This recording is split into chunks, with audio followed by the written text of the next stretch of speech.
family of the Right Honorable Raila Amolo Odinga, as well as the Kenyan people, on the demise of our icon, a Pan-Africanist and a fighter for social justice.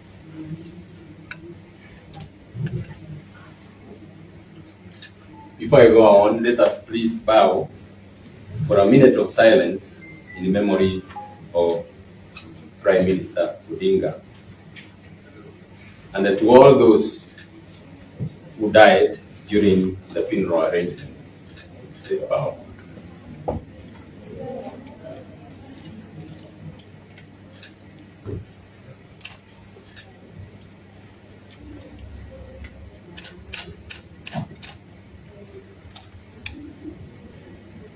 Thank you.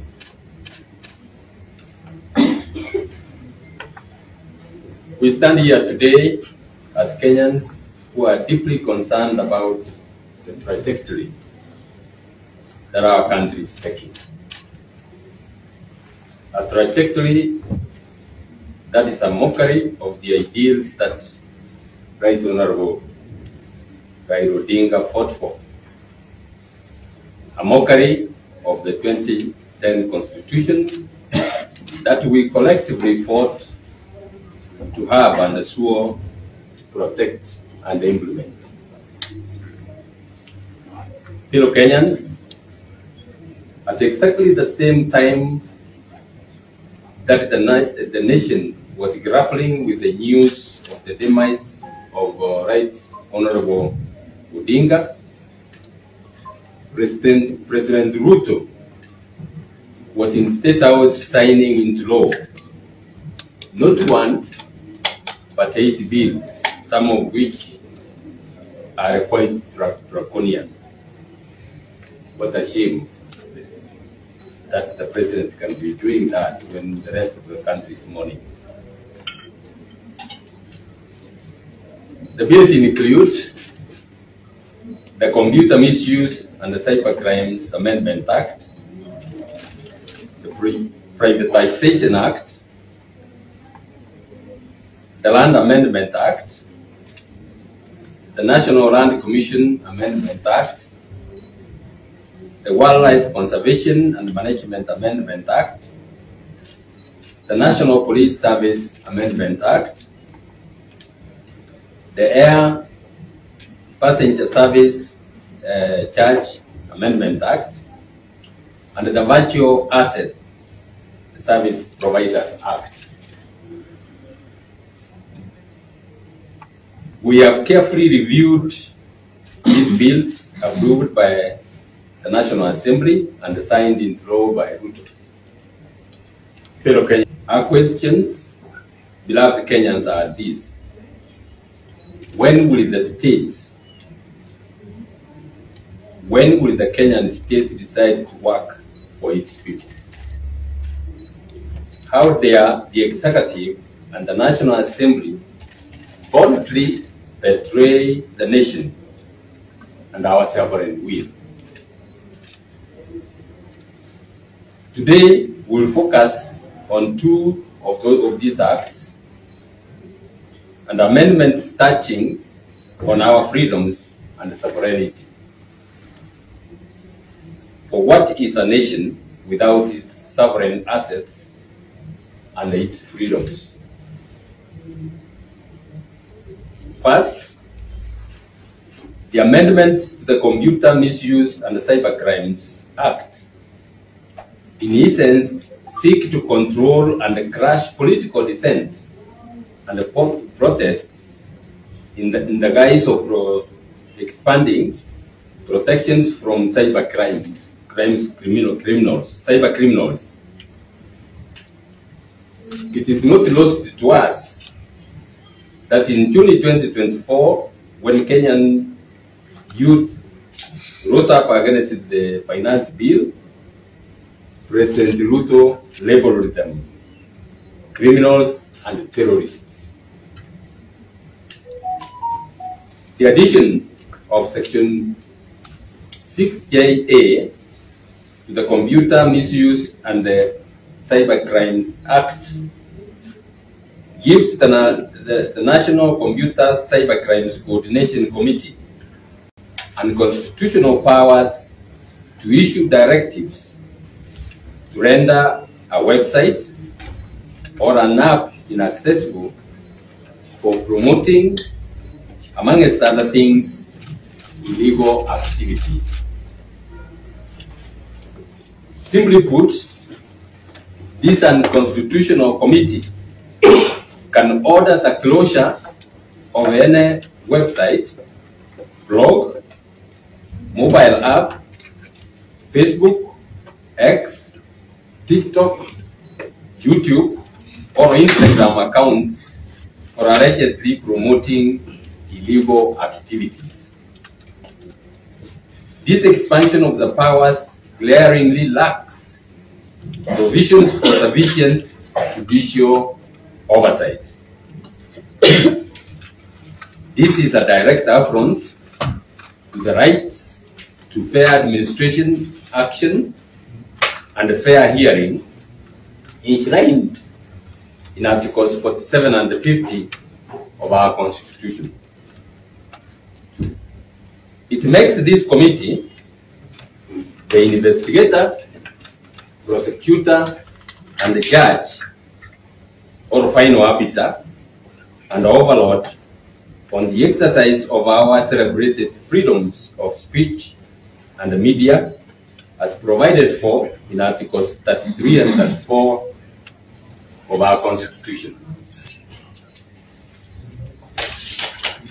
It is also worth noting that there was limited public participation in the passage of the bills, with only 3 written memoranda, with all signatories opposed to the amendment. And surprisingly, a majority of the MPs yet again ignored those views that they received, even from the relevant ministry. And the President followed suit with signing the amendments into law. These amendments are unconstitutional. They are null and void. And this confirms my assertion that President Ruto has lost legitimacy to continue to lead our beloved country. A president who does not have any regard for the Constitution under which he governs has no legitimacy to continue governing this country. We shall not allow the freedoms and the rights of free speech, media, fair hearing, and fair administrative action to be buried silently with Right Honorable Raila Odinga. We are aware that efforts are underway to seek immediate legal redress. We fully endorse those efforts and will render our full support. Fellow Kenyans, on several occasions, I have stressed that in its elaborate corruption scheme, this government is out to outrightly rob Kenyans. This is exactly what the repeal of the Privatization Act 2005 and the enactment of the new Privatization Act is doing. The new act introduces a privatization process mainly in the hands of the executive through the Treasury Cabinet Secretary and the Privatization Authority. It grants the CS Treasury power to create a privatization program which may include an unlimited number of public entities earmarked for privatization. Sections 22 and 23 of that Act give the Cabinet Secretary unfettered power to require the National Assembly to ratify its privatization program within 60 days, failing which a process in the next 30 days will automatically proceed without parliamentary approval. Once approved, the program is valid for 8 years. Please note that. Once approved, the process is valid for 8 years. The most outrageous part of this process is that the ratification request is only to be accompanied by brief descriptions of the entities undergoing privatization, brief reasons for privatization, and expected benefits, including expected revenue. Crucially, and this is important, information on the valuation of those public entities is not mandatory to be included in the ratification request by the CS. This is meant to entirely circumvent the necessary elaborate parliamentary oversight and neuter public participation. That's not all. The Act has no provisions built in to ensure parliamentary oversight regarding implementation of a ratified privatization program conducted by the executive. In fact, the Act even exempts publication of the names of the buyers if the privatization is by an initial public offering, IPO. Simply put, if they sell to themselves or their proxies, the Kenyan people will not get to know. Simply put, if they sell even strategic assets to foreigners and put them beyond the country's control, the Kenyan people will not get to know. In a nutshell, the new Privatization Act grants the CS authority to auction national assets. The CS Treasury and the Privatization Authority, as we all know, are handmaids of President Ruto. In essence, therefore, the new Privatization Act grants Ruto powers to do what he pleases with national assets, including even strategic assets.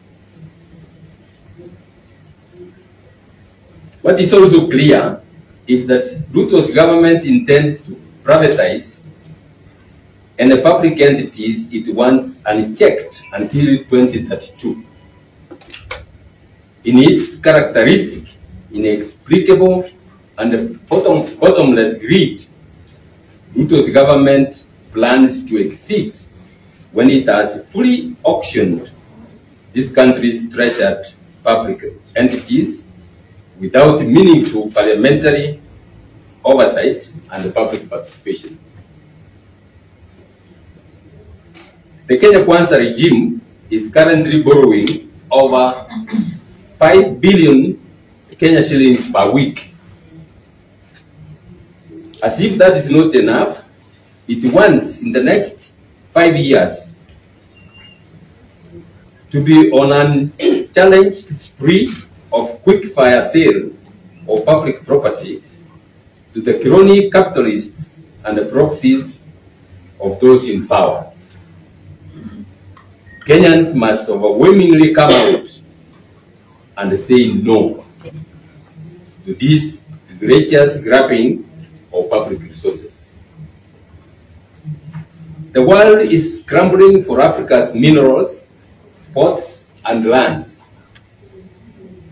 Why make our nation vulnerable? Who do you serve? young Kenyans have already died protesting these injustices.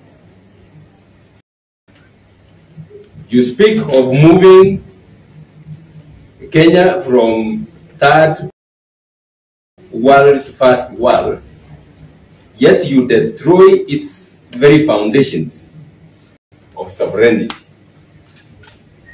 Prosperity will not come by selling our strategic assets, but by empowering citizens to work freely and participate in nation building.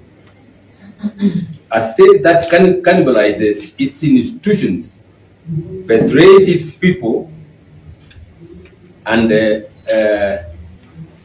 our prosperity is not a state that should continue to have control over the Kenyans. Laws must protect, not endanger, Kenya's future. We stand here today to defend the meaning of our nation, to guard the inheritance of those who fought for our freedom, and to protect the birthright of those yet to be born. We remind the state that sovereignty belongs to the people of Kenya, as clearly stated in Article 1 of our Constitution. The power lies with us Kenyans, the sovereign people of Kenya, not to Parliament, not to the executive, not to foreign investors. We must all stand up and defend our sovereignty. Whether I am part of the teams that are going to vote and what we are going to do about that. I say there are already people who are going to vote.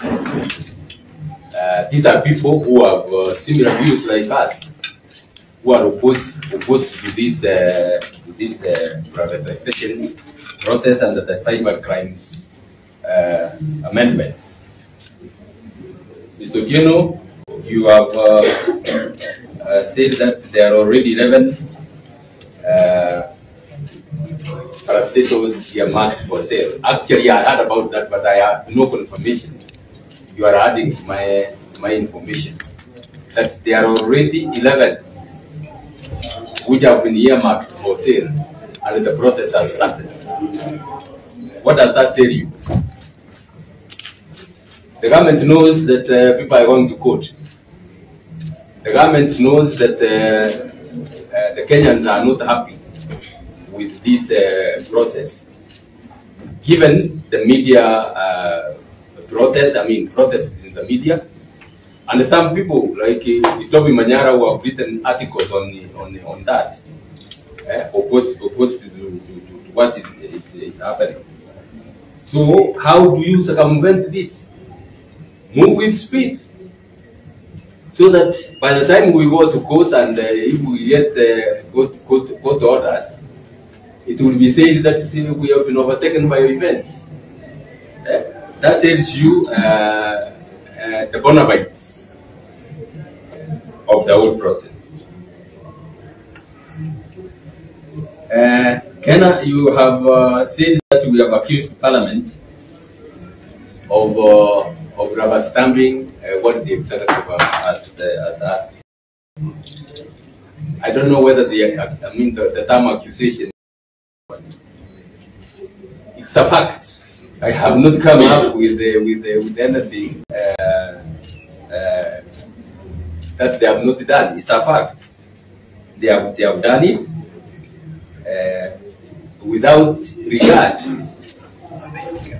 to the views of the Kenyans.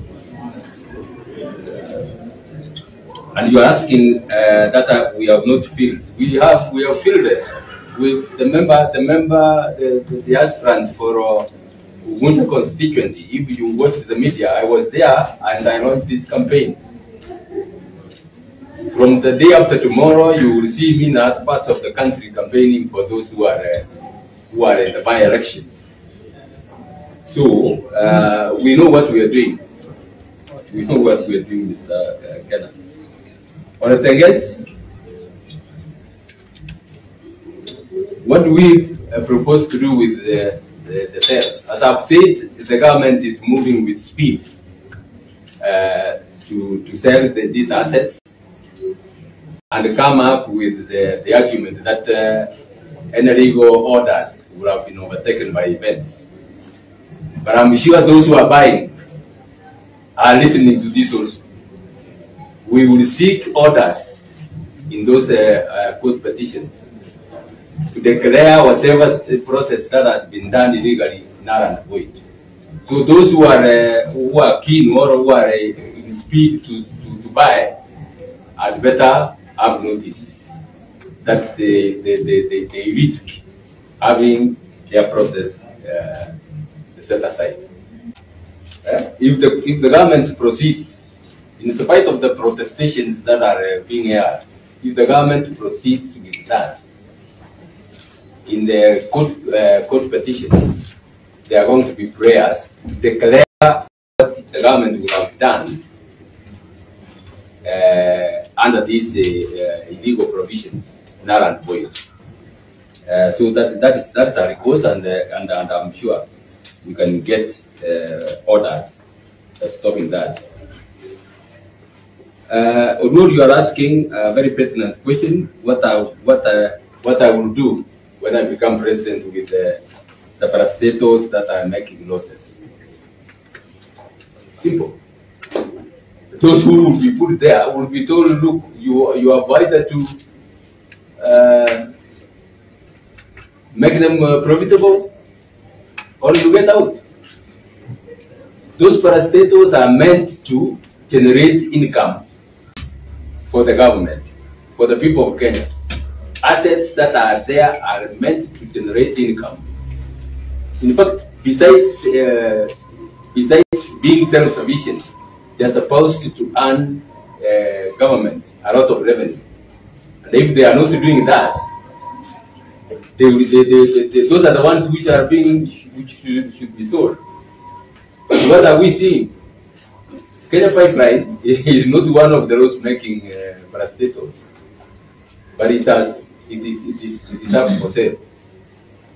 So what we are saying is, this is not a mechanism to get rid of those parastatals that are not making any profits for the government. It is a moral band meant to sell even strategic assets. And we know quite a number of strategic assets.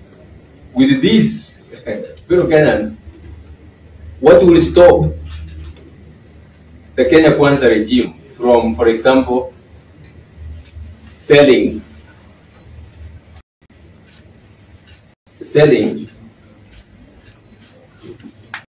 the Kenya Ports Authority? There was a time there was a proposal to sell a department of the Kenya Ports Authority. What is it called? This one which handles the incoming freight